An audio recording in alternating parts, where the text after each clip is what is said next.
जय हिंद दोस्तों, कैसे हैं आप सभी लोग। आप लोगों के लिए एक बड़ी न्यूज है, खुशखबरी की न्यूज है।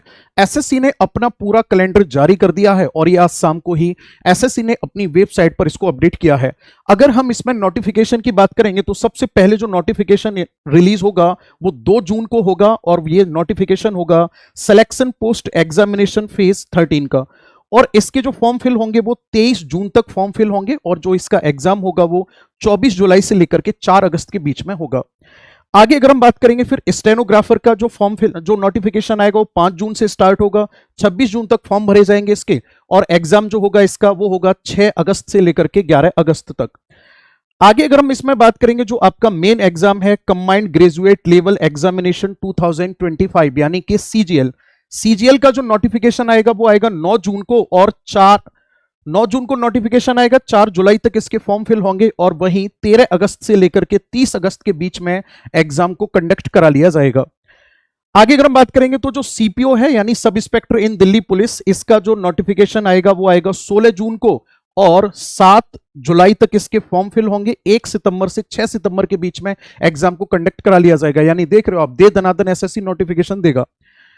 आगे अगर हम इसी में बात करेंगे तो कंबाइंड हायर सेकेंडरी लेवल यानी सीएचएसएल का जो नोटिफिकेशन आएगा वो आएगा 23 जून को और फॉर्म फिल होंगे 18 जुलाई तक। 8 सितंबर से 18 सितंबर के बीच में एग्जाम जो है वो कंडक्ट करा लिया जाएगा। वहीं एमटीएस की अगर हम बात करेंगे तो 26 जून को नोटिफिकेशन आएगा, 24 जुलाई तक फॉर्म फिल होंगे और 20 सितंबर से 24 अक्टूबर के बीच में एग्जाम को कंडक्ट करा लिया जाएगा।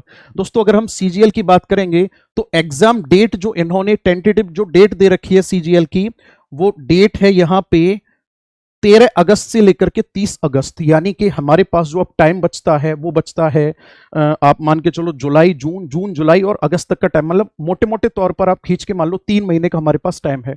तो इस टाइमिंग में अब हमें सबसे ज्यादा जरूरत होगी अपनी एक बेटर स्टडी प्लानिंग की और एक अपने आप को एनालिसिस करते हुए प्रैक्टिस को दबा के करना है। यानी कि अब कसम खा लो कि 3 महीने तक हमें प्रैक्टिस ही प्रैक्टिस करनी है और एक बेहतर प्लानिंग के साथ में अपनी तैयारी को आगे बढ़ाना है क्योंकि टाइम बहुत ज्यादा नहीं है। ओके, तो अब प्रैक्टिस करनी कैसे है जीएस के लिए, लगाना भी दूसरा पेज।